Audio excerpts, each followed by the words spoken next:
నమస్కారం, welcome to Maharshi భక్తిపీఠం channel. Parabhava నామ సంవత్సరం ఈ పేరు వినగానే చాలా మందిలో ఏదో తెలియనటువంటి ఆందోళన.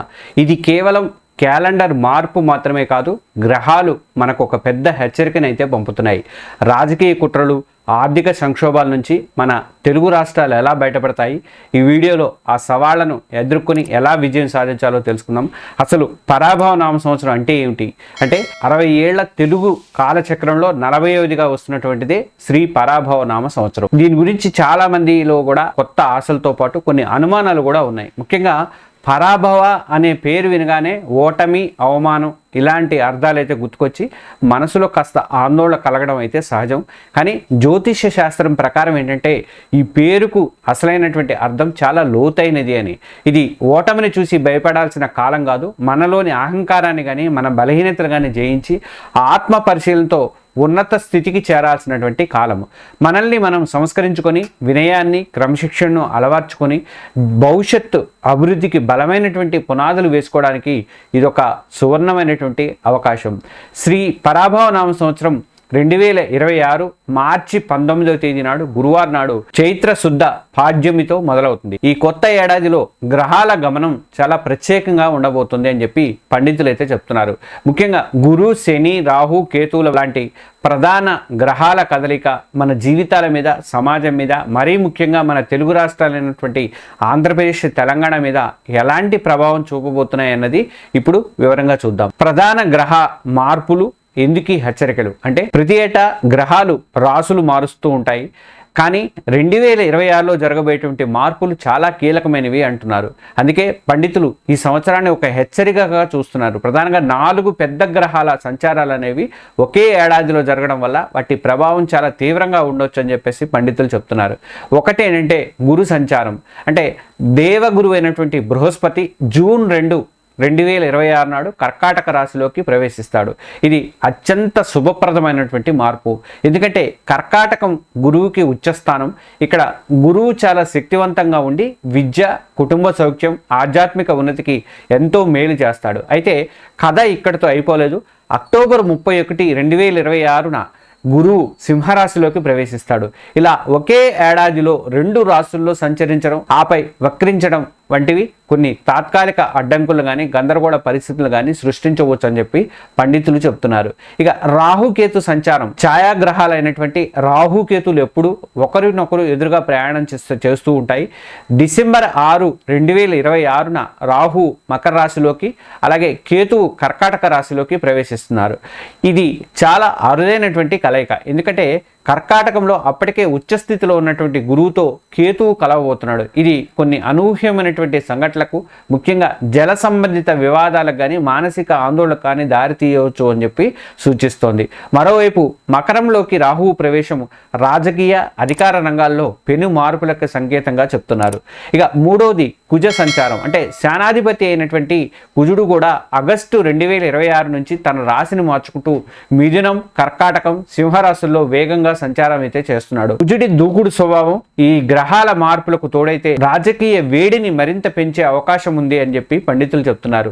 ఈ గ్రహాలన్నీ ఒకేసారి తమ స్థానాలను మార్చడం వల్ల వాటి శక్తులు కలిసి ఊహించినటువంటి పరిణామాలకు దారితీయవచ్చు. అందుకే ఈ ఏడాది అంతా కూడా ముందు చూపుతో జాగ్రత్తగా ఉండటం చాలా అవసరమని అంటున్నారు. ఇక తెలుగు రాష్ట్రాలపై రాజకీయ, సామాజిక ప్రభావం ఎలా ఉంటుందంటే, శ్రీ పరాభవ నామ సంవత్సరంలో గ్రహాల ప్రభావం మన తెలుగు రాష్ట్రాల రాజకీయ, సామాజిక ముఖ చిత్రాన్ని ఎలా మారుస్తుంది అనేది చూద్దాము. రాజకీయంగా ఈ ఏడాది తీవ్రమైనటువంటి పోటీ, ఆధిపత్య పోరుతో నిండే అవకాశం అయితే ఉంది. తెలంగాణ, ఆంధ్రప్రదేశ్ రాష్ట్రాల్లో అధికార, ప్రతిపక్ష పార్టీల మధ్య రాజకీయ వాతావరణం మరింత వేడెక్కే అవకాశం ఉంది అని పండితులు చెప్తున్నారు. మకర రాశిలో రాహు సంచారం ఆ అధికార మార్పులను, తెర వెనుక వ్యూహాలను సూచిస్తుందని, నాయకులు చాలా జాగ్రత్తగా నిర్ణయాలు తీసుకోవాల్సి ఉంటుందని అంటున్నారు. అన్నింటికంటే ముఖ్యమైనటువంటి హెచ్చరిక ఏంటంటే నదీ జలాల వివాదాలకు సంబంధించింది. కర్కాటకం జలతత్వం రాశి. ఈ రాశిలోకి కేతువు ప్రవేశించడం వల్ల, గురువు కూడా ఇక్కడే సంచరించడం వల్ల కృష్ణా, గోదావరి వంటి నదీ జలాల పంపకాల విషయంలో తెలుగు రాష్ట్రాల మధ్య పాత వివాదాలు మళ్ళీ ముదిరే ప్రమాదం ఉంది అని చెప్పి పండితులు చెబుతున్నారు. ఈ విషయంలో ప్రభుత్వాలు సమన్వయంతో ప్రజా ప్రయోజనాల లక్ష్యంగా చర్చల ద్వారా సమస్యలు పరిష్కరించుకోవాలని సూచిస్తున్నారు. అయితే ఈ ప్రతికూలతల మధ్య కొన్ని సానుకూలతలు కూడా ఉన్నాయి. అంటే గురువు కర్కాటక రాశిలో ఉచ్చస్థితిలో ఉండటం వల్ల సమాజంలో సేవా కార్యక్రమాలు కానీ దాన ధర్మాలు కానీ పెరుగుతాయని చెప్తున్నారు. అలాగే ప్రజలు విద్య, తర్వాత వైద్యం, సామాజిక సేవ పట్ల ఎక్కువ ఆసక్తి అయితే చూపుతారట. ఇక కుటుంబ బంధాలు కానీ మానవ సంబంధాలు కానీ ప్రాధాన్యత అయితే పెరుగుతుందని అంటున్నారు. ఈ సంవత్సరం మనలోని సేవాభావాన్ని, మానవత్వాన్ని మేలుకొల్పి ఒక సమాజంగా మనల్ని మరింత దగ్గరైతే చేస్తుంది అని చెప్పి అంటున్నారు. ఆర్థిక ఒడిదుడుకులు, ప్రజలు తీసుకోవాల్సినటువంటి జాగ్రత్తలు ఏంటంటే, ఇక డబ్బు విషయానికి వస్తే ఈ సంవత్సరం మిశ్రమ ఫలితాలను ఇస్తుందని పండితులు చెప్తున్నారు. పరాభవ పేరుకు తగ్గట్టే కాస్త ఏమరపాటుగా ఉన్నా కానీ ఆదాయానికి మించినటువంటి ఖర్చులు కానీ ఆర్థిక ప్రణాళికల్లో ఇబ్బందులు ఎదురయ్యే సూచనలు కూడా ఉన్నాయంటున్నారు. కేతువు ప్రభావంతో అనవసరమైనటువంటి ఊహించినటువంటి ఖర్చులు పెరగవచ్చు. ముఖ్యంగా భూమి లేదా ఆస్తుల విషయంలో పెట్టుబడులు పెట్టేటప్పుడు చాలా ఆచితూచి అడుగు వేయాలని చెప్పి పండితులు చెప్తున్నారు. పాత అప్పులు తీర్చడానికి ఇది మంచి టైమే అయినప్పటికీ కూడా కొత్త అప్పులు చేసే ముందు 1కి 2 సార్లు ఆలోచించడం తప్పనిసరి అంటున్నారు. అలాగే ఉద్యోగస్తులకు పని ఒత్తిడి ఎక్కువగా ఉంటుంది. అర్ధాష్టమ శని ప్రభావం వల్ల కొన్ని రాశుల వారికి పనుల్లో ఆలస్యం కానీ శ్రమకు తగినటువంటి గుర్తింపు వెంటనే రాకపోవడం లాంటివి జరిగే అవకాశం ఉంది. ఇక సహోద్యోగులతో అంటే కొలీగ్స్తో అనవసరమైనటువంటి వాదనలకు దూరంగా ఉండటం, అలాగే పై అధికారులతో వినయంగా నడుచుకోవడం చాలా ముఖ్యము. వ్యాపారులకు పెట్టినటువంటి పెట్టుబడులు నెమ్మదిగా లాభాలను అయితే ఇస్తాయి. కొత్త భాగస్వాముల విషయంలో మోసపోయే ప్రమాదాలు కూడా ఉన్నాయి. కాబట్టి డాక్యుమెంట్స్ అన్నీ కూడా జాగ్రత్తగా పరిశీలించాకే నిర్ణయాలు తీసుకోండి. ఈ సంవత్సరానికి ఆర్థికంగా నిలదొక్కుకోవటానికి కీలక మంత్రం ఒకటే, పొదుపు మంత్రం. అదే విలాసాలకు దూరంగా ఉంటూ అవసరాలకు మాత్రమే ఖర్చు చేయడం ద్వారా ఆర్థిక సవాళ్లను ఈజీగా దాటడానికి అవకాశం ఉంది. ఇక రాశి ఫలాలు చూస్తే అంటే 2 ముఖ్యమైన రాశుల గురించి ఈ వీడియోలో నేను చెప్తున్నాను. పండితులు చెప్పిన ప్రకారం ఈ గ్రహ మార్పుల ప్రభావం అన్ని రాశులపై ఉన్నప్పటికీ కూడా ఎక్కువగా ప్రభావితమైనటువంటి 2 ముఖ్య రాశుల గురించి మనం ఇప్పుడు వివరంగా చూద్దాం. అది కర్కాటక రాశి అండ్ వృశ్చిక రాశి అనమాట. కర్కాటక రాశి ఏంటంటే, కర్కాటక రాశి వారికి ఈ శ్రీ పరాభవ నామ సంవత్సరం అత్యంత కీలకమైంది. ఒకవైపు గురువు మీ రాశిలో ఉచ్చస్థితిలో రావడం రాజయోగం అయితే, మరోవైపు కేతువు కూడా మీ రాశిలోకి ప్రవేశించడం ఒక అగ్ని పరీక్ష లాంటిది అంటున్నారు. గురుబలం వల్ల మీకు సమాజంలో గౌరవం, ఉద్యోగంలో ప్రమోషన్లు, కుటుంబంలో సంతోషం ఇలాంటివి అయితే కలుగుతాయి. శుభకార్యాలు జరుగుతాయి. అయితే అదే సమయంలో కేతువు ప్రభావం వల్ల మీ ఖర్చులు అదుపు తప్పే అవకాశం కూడా ఉంది. ఆరోగ్య విషయాల్లో ముఖ్యంగా ఉదర సంబంధ వ్యాధుల సమస్యల పట్ల జాగ్రత్తగా అయితే ఉండాలి. డిసెంబర్ 2026 వరకు కూడా ఉద్యోగంలో కొన్ని ఊహించినటువంటి సమస్యలు ఎదురైనా మీ తెలివితో వాటిని అధిగమిస్తారని చెప్పి పండితులు చెప్తున్నారు. మొత్తం మీద కర్కాటక రాశి వారు వచ్చే అవకాశాలను అందిపుచ్చుకుంటూ ఖర్చులు, ఆరోగ్య విషయంలో అప్రమత్తంగా ఉంటే ఈ సంవత్సరం మీకు అద్భుతంగా ఉంటుంది.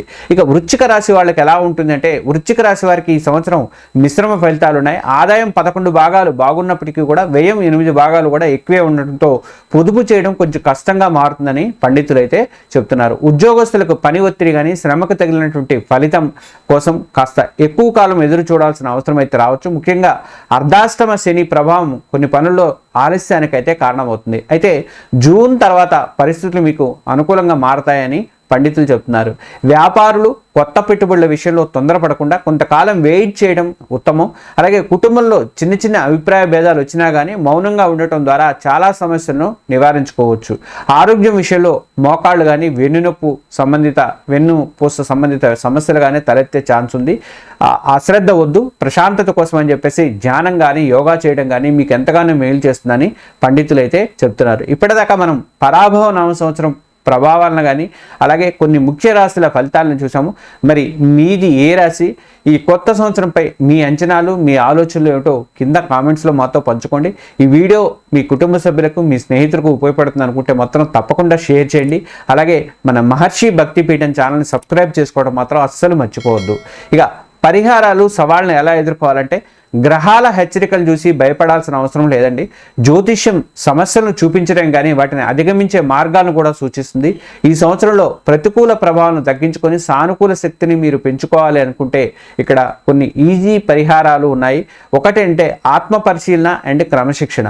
ఈ సంవత్సరానికి ఇదే మన అసలైనటువంటి ఆయుధం. అంటే పరాభవం అంటే మనల్ని మనం ఓడించుకోవడం, అంటే మనలోని అహంకారాన్ని, చెడు అలవాట్లను జయించడం అని.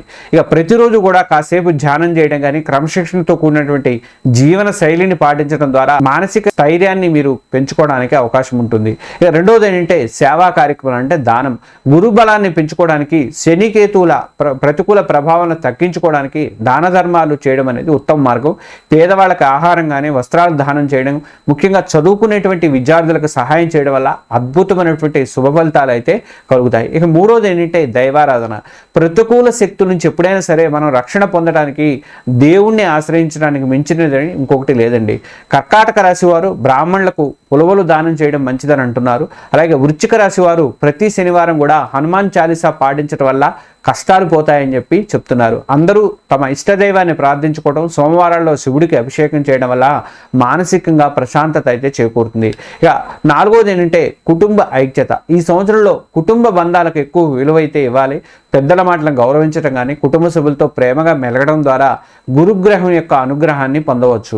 ఎలాంటి గొడవలు వచ్చినా ఓర్పుతో, ప్రేమతో పరిష్కరించుకుంటే అంతా మంచే జరుగుతుంది. గుర్తుపెట్టుకోండి, గ్రహాలు మనకు దారిని మాత్రమే చూపిస్తాయి, కానీ మన సంకల్ప బలం, మంచి పనుల ద్వారా ఆ దారిలో ఎలా నడవాలి అన్నది మాత్రం మన చేతుల్లోనే ఉంటుంది. మిత్రులారా, శ్రీ పరాభవ నామ సంవత్సరం మనకు కొన్ని సవాళ్లు విసిరినప్పటికీ కూడా అది మనల్ని బలహీనంగా మాత్రం చేయడానికి కాదు, మరింత శక్తివంతులుగా మార్చడానికి మాత్రమే వస్తుంది. ఇది భయపడాల్సిన కాలం కాదు, మనల్ని మనం సంస్కరించుకొని ఆత్మవిశ్వాసంతో ముందుకు సాగాల్సినటువంటి కాలము. రాజకీయ, ఆర్థిక అనిశ్చితుల మధ్య మన తెలుగు రాష్ట్రాలు ప్రజలు తమ వివేకంతో, ఐక్యతతో, సేవాభావంతో నిలబడాలి. ఈ సంవత్సరం పేరులో ఉన్నటువంటి పరాభవాన్ని మనలోని లోపాలను సాధించే విజయంగా మార్చుకున్నాం. ఓటమిని కాదు, ఓటమిని జయించే స్ఫూర్తిని మాత్రం మనం అందుకున్నాం. ఈ నూతన సంవత్సరంలో మీరంతా ఆయురారోగ్యాలతో, సుఖ సంతోషాలతో వర్ధిల్లాలని మనస్ఫూర్తిగా కోరుకుంటూ ఈ వీడియో స్క్రిప్ట్ కొందరు పండితుల సహకారంతో రూపొందించాము. మీరు వ్యక్తిగతంగా మీ పండితుల సూచనల ఆధారంగా మాత్రమే నిర్ణయాలు తీసుకోగలరు. శ్రీ పరాభవ నామ సంవత్సరంలో మీరంతా సేవాభావంతో ముందుకు సాగాలని చెప్పేసి కోరుకుంటున్నాను. మీ అందరికీ శుభం జరగాలని, ధనధాన్యాలతో, ఆయురారోగ్యాలతో అంతా సుఖంగా ఉండాలని చెప్పేసి దేవతలందరినీ కూడా ప్రార్థిస్తున్నాను. సర్వే జన సుఖినో భవంతు. ధన్యవాదాలు.